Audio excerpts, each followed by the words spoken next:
boxing fans, this is Lily for True Boxing Heads with WBO Super Bantamweight Champion of the World, Jessie Magdaleno. How are you feeling today, Jessie? Feeling great,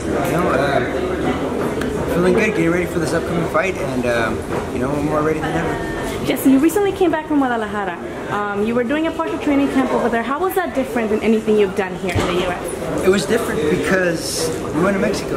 It's something that we normally don't do. Usually we go to a different state or we go to a different part of California. And this time we went to Guadalajara, a different country, and we had to get used to the climate, the altitude, and everything that was there. And but it was a great experience. I'm happy I went. It made me 10 times better and put me in great shape. And now we're here, and now we're getting ready for what's upcoming. Okay. Unfortunately, you did have to pull out of your last fight in October due to a wrist injury, correct? You were going to face Cesar Juarez, who your next opponent actually knocked out. You've been inactive since then. Are you scared at all that the inactivity is going to, affect you come fight night? None at all, because I know once we come back into the gym, all our specialties get back into one, and with the work of Manny Robles by my side, it's very hard to get me out of that rhythm. But I always stay positive, and all I can do is work hard and look forward to the future. Though you've been inactive in the ring, you've been pretty active online on your Instagram, calling out big names in your division. Such was the case with Rigo when he lost to Lomachenko, and then you called out Ray Vargas as well after he beat Negrete. Should you come victorious on April 14th, what fight interests more out of those? Both, both. But as far as Rigo, I don't think he's even on the face of the earth anymore. He's completely gone. And if we could bring him back and fight him, that'd be great, because I would love to put hands on him as well. And as far as Ray Vargas, he has a bout that I want, and if we could do unification, even better. And hope to see him after this fight. Yeah, so you've been calling out fighters, especially Isaac Dogboe, which is the one that you're fighting next on April 14th. He's been calling you out back. There's been some trash talk on Instagram, but recently he made some really racist comments. Bringing up the wall on Donald Trump. Does that give you a bigger desire to knock him out on April 14th? Of course, because not only that I'm Hispanic and Mexican, but my father, suffered and coming into this United States and starting a whole new family, for us and to give us a better life. That's exactly what my dad did, and I know how he struggled, and I know what he had to go through, the stories that he tells me. And I can only imagine the worst, not just only Hispanics, but people across the world, what they go through, what they have to suffer to try to get this American dream. And for hearing him say something foul like that is very disrespectful. It upset me, and it just it gives me more food to the fire to knock him out even more than I already wanted to, during the fight.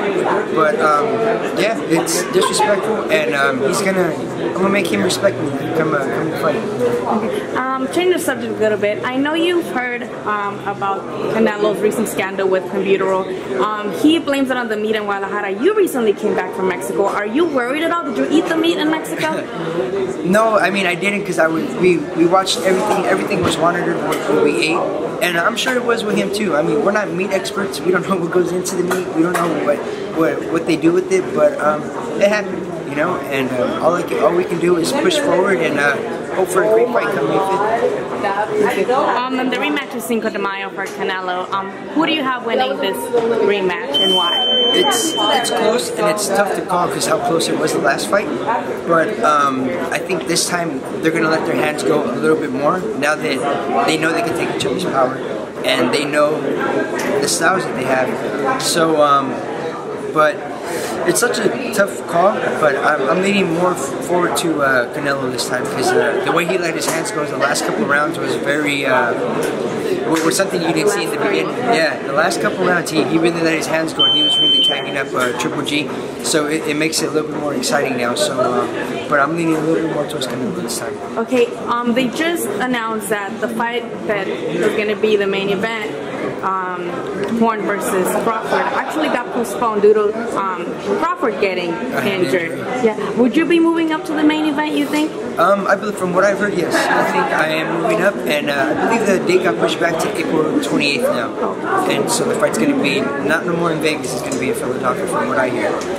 And if anything changes, I mean, I'll be more than happy to let the media know. How do you feel about it being changed to Philadelphia and not Vegas, since Vegas is your hometown? It sucks, but at the same time, it's part of the job. It's part of what I go through, and it just gives me more time to get even more ready than I already am to face Dogboe and hurt him more than what I was already going to do.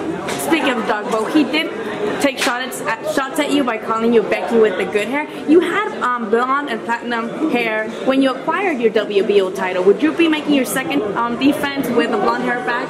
I don't know. I've been thinking about it, but as far as him calling me Becky with the good hair, I think he's just upset because he ain't got the money to get the good hair. You know what? He can say what he needs to say. Come fight day, he's gonna feel what I'm gonna give him. Are you like very motivated to be the first one to give him a loss, since you're both undefeated? Of course, I'm very motivated for that because my O's not going nowhere, and neither is that title. And the only place he's going is right back to where he came from. All right, Jess, anything else you would like to tell the fans? Keep following me. You can follow me on Instagram at El Peligroso JMag, and on Facebook as Jessie Magdaleno. And keep watching me. We'll put on a great show come April 28th. Thank you so much, Jesse.